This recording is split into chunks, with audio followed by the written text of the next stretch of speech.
Бүгін Н, Т, Ш, А әріптерінің жазылуын көрсететін боламын.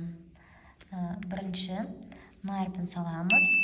Ол үшін мына түзу сызықтардың бойымен салатын боламыз. Түзу сызықтың бойымен бірінші тармағын саламыз.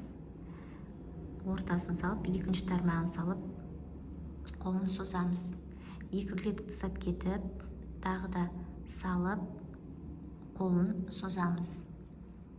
Тағы біреуін саламыз, қолын созамыз. Келесі Т әрпін салайық. Бірінші тармағын саламыз, екінші тармағын саламыз, үшінші тармағын салып, қолын созамыз. Келесі бірінші тармағын салып, екінші тармағын салып, үшінші тармағын салып, қолын созамыз.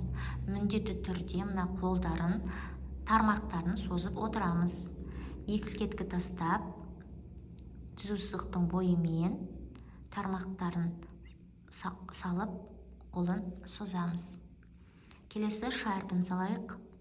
Түзу сызықтың бойымен бірінші қабырғасын, екінші, үшінші саламыз да тармағын созамыз. Екі клетка тастап кетейік. Ш әрпін салып, тармағын созамыз. Келесі тағы да Ш әрпін саламыз, тармағын созамыз. Енді А әрпін салатын боламыз. Салып, тармағын созамыз.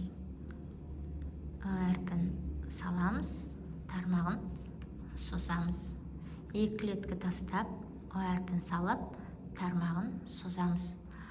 Осылай етіп, барлық әріптерді жолдың соңына дейін толтырамыз. Сонда біздің қолымыз жаттығып, жазуымыз әдемі болып шығады.